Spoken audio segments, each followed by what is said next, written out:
The first week of the new boss Phayze has just ended, and in this video we're gonna attempt to take down the boss using just the water area on Resort on both the normal and the elite difficulties. Stick around.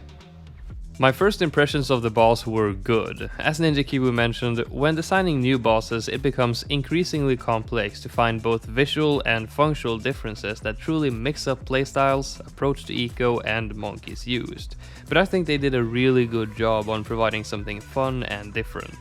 Even though I didn't spend that much time playing the new boss this week, I had a lot of fun when I did. The first part of this video we're gonna try to take down the normal version of the boss, and this gameplay is taken from my first ever live stream I did here on YouTube last weekend. The quality in this video isn't great, and it's due to the fact that I didn't record locally, so I needed to download the video from YouTube, and I also messed up my settings a bit. For the preparation for tier 1 we don't have a lot of options. We simply spam merchantmen until the entire area is full and then upgrade one of them into a favorite trades. After that, as soon as the boss spawns, we upgrade all of the boats to grape shot, and this will be enough to take down the first tier, so we can continue spending all the money we make on more favorite trades and eventually a trade empire. This will take down the boss just before it moves out of range from the boats, and then we can keep this set up until we reach tier 2. This tier is also going to be very simple. All we need to do is sell a favorite trades boat and replace it with a carrier flagship that we crosspath with the bottom crosspath due to Phayze having camo property. We also place an elite sniper and Geraldo on top along with his action figure. The action figure won't make barely any money at all since we placed it so late, but it's better than nothing.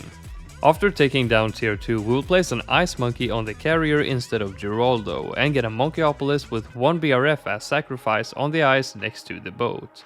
We will also get another BRF that will soon be turned into a banana central, and of course an overclock to go with it.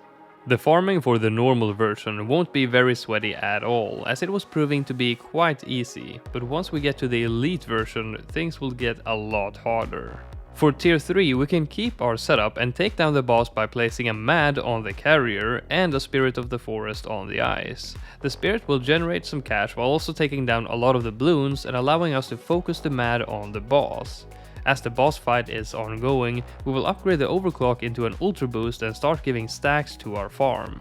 Prepping for tier 4 will be easy, as just replacing the Mad with an elite sniper for its cash drop ability will get us there, while also continuing our farming. To take down this tier, we will get the Navarch Paragon and fill the rest of the space with towers to continue making money. The degree 8 Navarch will tear the boss to pieces. I don't know about you, but there is something so satisfying about seeing a Paragon just cut through a boss like butter. And of course, for the last tier we won't need to change the setup much. We just keep it like it is until tier 5 comes and then sell most of our towers to afford more Paragons. A Ninja Paragon and a Boomerang Paragon will be more than enough to take down the final tier. While doing this challenge on stream, most people were sure that the elite version would be impossible to complete on this challenge, but I decided to give it a go anyway. My first elite attempt I did on stream, and I failed miserably on tier 3 as I was lacking a lot of damage. But this was just a test run to see how much damage / money I would need, as at this point I had not even tried completing the elite phase without doing this challenge yet. Once I had done my test run, I tried it again off stream the next day, and this time we will need to try a lot harder when it comes to the farming. For tier 1 elite we need a lot more damage than for normal, so we can't just let the merchantmen stay. We'll need to sell some in order to buy first strike submarines. At the start of the tier, and as we buy more first strikes, we also need to keep building merchantmen while doing this to keep making money. We also want a 402 submarine to deal with all the bloons. As Phayze makes the bloons spawn very far forward on the last skull, round 49 will be a bit hard to complete while also keeping your farming going at a decent level. After tier 1 is taken down, we will sell everything except the favorite trades, and then build a carrier and place an ice monkey on it, and then 2 more carefully placed on the frozen water, and then sell the carrier and the ice monkey on top. After that, we move the favored trades to the top right corner instead and get 2 discount villages that will mainly be used to discount a 104 village in the rightmost part of the water. We also get a 302 Buccaneer and a Balloon Trap NG. Then we sell the last discount village and get a Monkeyopolis with just a base farm as sacrifice, and then start building on a bottom path farm and an overclock for it. And we remember to target the overclock's foam on top of the trap so it can get the camo bloons. For tier 2 we sell the overclock after using it one last time on the farm and then use the money to get a mad.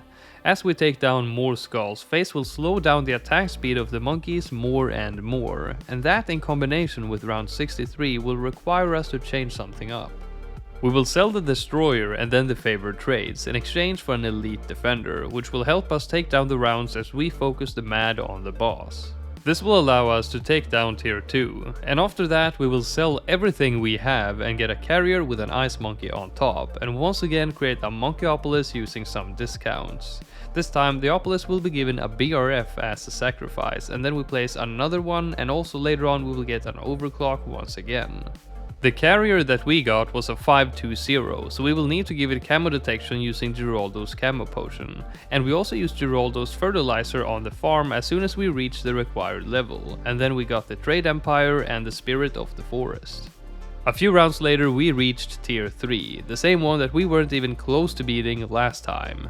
This time we will need to make some clever use of discounts and really think about what towers we choose, as this tier was about as close as it can get. We managed to get a Mad, a Ray of Doom, a Stronger Stem Alk, a Call to Arms and 2 overclocks, one for each tier 5 Dartling Gunner.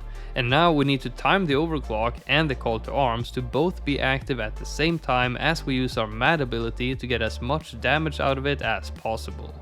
Sometimes I also use the Ice ability to try and stall the rounds just a bit to keep them from advancing so quickly.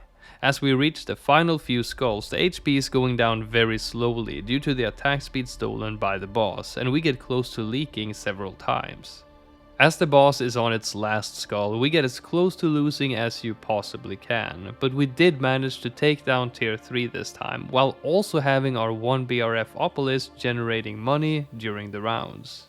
In preparation for the next tier, we have a similar farming setup as we had before, except now we have a Banana Central and an Ultra Boost. We also got Geraldo back for his camo potion and also his fertilizer. When he is at level 8, we buy level 9 for $454 to get the fertilizer one round early. Once we reached round 100, we had just enough money for a Boomerang Paragon and a few sacrifices, but not much. This got us a degree 8 Glaive Dominus and also an Embrittlement Ice Monkey. As the boss progressed the track, I would switch it out for a Cripple Moab and a Glue Strike, but this was as close as I could get, and I could see that this was not going to work, so I went back to the drawing board. I decided to try and go for a Ninja Paragon instead. I could not afford it right away, so I needed to keep my farming setup a while into the boss fight and then create the Paragon while also not leaking. I needed to first take out all the DDTs and fortified DDTs on round 102 and leave the fortified ZOMGs. Doing that, I managed to get a degree 1 Ninja Paragon on round 102 with about 20k left over for debuffs. I managed to get to the last skull, but at that point Phayze warped to the end of the track and dragged the bloons to where it was, causing me to lose very quickly. So we managed to beat Phayze using only the water on normal mode, but not on elite. I do think you can probably beat tier 4, but beating tier 5 would be impossible. I hope you enjoyed the video, leave a thumbs up if you did, and I will see you in the next one.